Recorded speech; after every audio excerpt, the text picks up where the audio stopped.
So today we are going to talk about some future possible scenarios or areas, which can create more sustainable products and services for the greater good.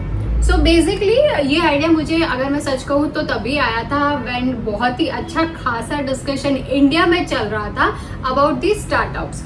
तो startups Mahakumbh चल रहा था and बहुत ही अच्छा खासा discussion चल रहा था कि स्टार्टअप्स से क्या करना चाहिए, आगे पॉसिबल एरियाज को एक्सप्लोर करना चाहिए. वैसे इंडिया के स्टार्टअप्स बहुत ही अच्छा कर रहे हैं, बट आगे और क्या फ्यूचर स्टार्टअप्स जो है वो किस एरिया पे फोकस कर सकते हैं, उस डायरेक्शन में गवर्नमेंट ने हिंट भी दिया था. What does a Chinese startup do? Work on developing electric mobility, battery technologies, and with that they're today dominating the electric mobility ecosystem. We are very proud of what India has done. But are we the best in the world as yet? Not yet. Should we aspire to be? दूसरी तरफ semiconductors में growth हो रही है, artificial intelligence खुद की अपने देश की बन रही है लोगों की. They are investing heavily to become self-reliant, building chips, AI models, which will prepare the nation for the future. And look at what the other side is doing. Robotics, automation, machine learning, preparing themselves for 3D manufacturing. Next gen factories that are more efficient and that compete with the rest of the world and capture markets. You all are the sculptors of New India. You have to make Viksit Bharat 2047 happen. And that is eminently possible when we start looking at the right side of that chart, which we'll put up at the exhibition hall. We'll need to go global. We'll need to think big. We'll need to be ambitious. We'll need to experiment. We'll need to go beyond the boundaries of our own thinking. Let's not limit ourselves with the past. Let's explore the unknown. विश्वव्यापी और international scale का भारत की पहचान बनानी है. That, friends, is the choice before us. And today, under Prime Minister Modi's guidance and leadership, we are not aiming small. Our ambitions are to compete with the best in the world. So we will discuss today those areas जहाँ पे with the help of technology we can create more sustainable products and services जो India में use हो सकते हैं.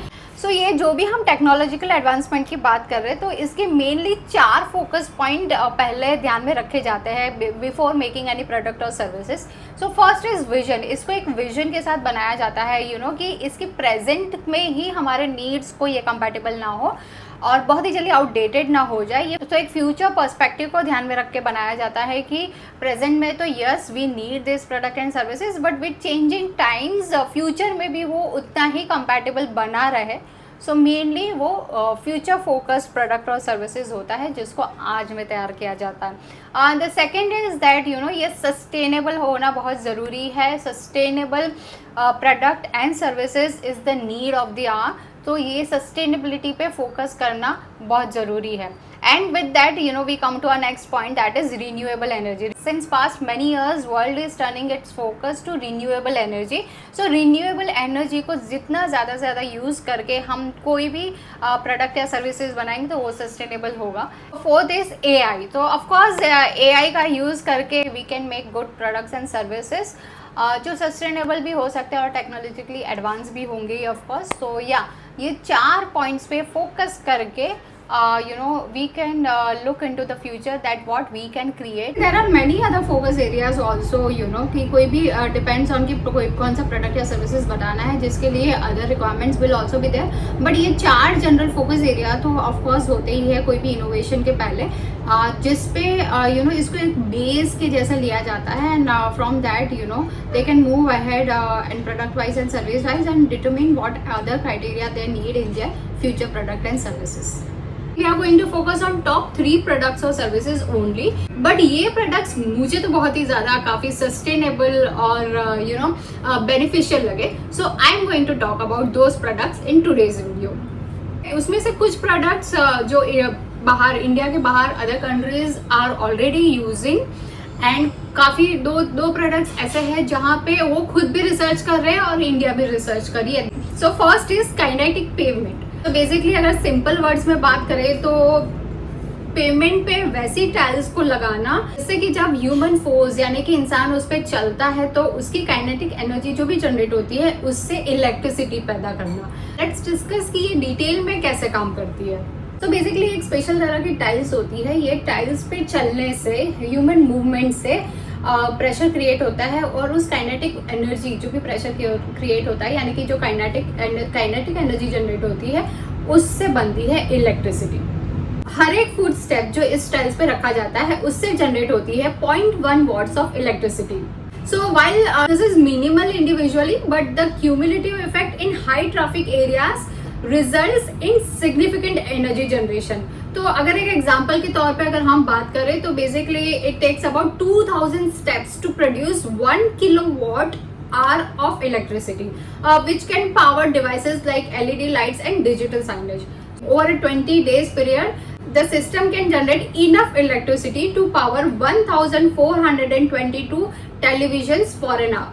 इसके couple of challenges भी है। एक तो ये है कि पर फुट स्टेप जो इलेक्ट्रिसिटी जनरेट होती है वो बहुत ही कम है, तो अगर हमें मीनिंगफुल पावर जनरेट करना है high foot traffic will be required. तो इसको वैसे ही एरियाज में लगा सकते हैं जहाँ पे बहुत ही ज्यादा ट्रैफिक रोजाना हो सकता है।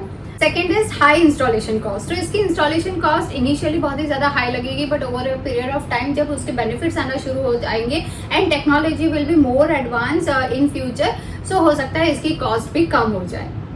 जापान तो इसको काफी सालों से यूज कर ही रहा है, like you know Tokyo stations, city halls, metro stations पे जापान इसको काफी ईयर से यूज कर रहा है। इवन लंदन भी काफी टाइम से यूज कर रहा है। हाउएवर इंडिया में ये अभी तक इम्प्लीमेंट नहीं हुआ है, बट इंडिया में यस रिसर्च इस पे चालू है और पायलट प्रोजेक्ट पे India is working on this too. So next is human power gyms. So this is similar to kinetic payment, but यहाँ पे पेमेंट नहीं होगा, यहाँ पे जिम्स होंगे, but the idea is same to convert the kinetic energy into the electricity. ये बहुत ही ज्यादा इनोवेटिव अप्रोच है towards sustainability. So let's discuss how it works. Basically this gyms utilise specially designed fitness equipment such as stationary bikes, treadmills and ellipticals equipped with generators that capture kinetic energy produced during exercise. This energy is then converted into electricity which can power gym facilities or be stored for later use. So now the next topic is कि अभी इसके advantages के साथ इसके challenges भी होंगे। तो yes of course, first let's see advantages क्या है। So advantages is about the sustainability. So now the world is more focused on sustainable products and services, and we are together also focused on achieving sustainable development goals by UN. Sustainability की बात करें तो यहाँ पे ये sustainable इसलिए है क्योंकि it reduces carbon footprint by offsetting energy consumption with renewable human generated power. तो ये human generated power है यानी कि एक renewable energy source है, तो यहाँ पे कोई fossil fuels की जरूरत नहीं है, so which enhances the point sustainability. So the next is cost savings of course, क्योंकि इलेक्ट्रिसिटी बिल्स तो कम हो जाने हैं। जिम खुद ही अपनी इलेक्ट्रिसिटी बना रहा है by using human generated power. So जो भी ह्यूमन जनरेटेड काइनेटिक एनर्जी है उसको इलेक्ट्रिसिटी में कन्वर्ट करके जिम अपनी इलेक्ट्रिसिटी नीड्स को फुलफिल कर सकता है, और उतना ही नहीं वो उसको स्टोर भी कर सकता है जनरेटर में फॉर लेटर यूज। तो इलेक्ट्रिसिटी बिल्स तो काफ़ी हद तक कम ही हो जाने हैं। चैलेंजेस की बात करें तो the first challenge is initial investments of course, क्योंकि यहाँ पे स्पेशलाइज्ड इक्विपमेंट एंड इंस्टॉलेशंस लगेंगे तो उसका इन्वेस्टमेंट्स के कॉस्ट ज़्यादा हो सकते हैं। Second is energy output. So basically जो भी एनर्जी जनरेट होती है वो रिलेटिवली स्मॉल होती है and may not cover all facility needs. Third is maintenance, क्योंकि स्पेशल इक्विपमेंट्स है तो ऑफकोर्स मेंटेनेंस भी लगेगा and time to time maintenance will have its own maintenance cost. So अगर ये सारे एस्पेक्ट्स को छोड़े तो ये आइडिया तो बहुत ही बेस्ट है। तो अगर हम इसके इम्प्लीमेंटेशन की बात करें तो यूके और यूएस तो इसको यूज़ कर ही रहा है, और अगर हम इंडिया की बात करें तो इंडिया में भी ये इक्विपमेंट्स डेवलप किए गए हैं you know by many academic and engineering institutions. But अगर हम फुल फ्लेज कमर्शियल यूजेज की बात करें तो it is still in process in India. Third and last is piezo electric clothing. So basically एक ये वेरिएबल टेक्सटाइल्स होता है जिसके पहनने के बाद when ever you move, so with your every movement electricity generate होगी। ये इलेक्ट्रिसिटी जो भी जनरेट होगी उससे दे एक्सपेक्ट कि डिवाइसेस एंड एलईडी लाइट्स को चार्ज कर सके। सो ये वेरिएबल टेक्सटाइल्स जिसको पहनने के बाद जब आप मूवमेंट करोगे तो इलेक्ट्रिसिटी जनरेट करोगे, ये अभी फिलहाल रिसर्च में ही है। वर्ल्ड की सारी countries like Japan, south Korea, China, even India for that matter is researching on this product. और ये अभी लैब्स में या तो नीश वेरिएबल्स में ही अभी अवेलेबल है, बिकॉज ये अभी भी कोई मेन स्ट्रीम प्रोडक्ट अभी तक बना नहीं है। These were my favorite 3 products which I am looking forward to. If you have any other idea, please do feel free to share with us in the comment section.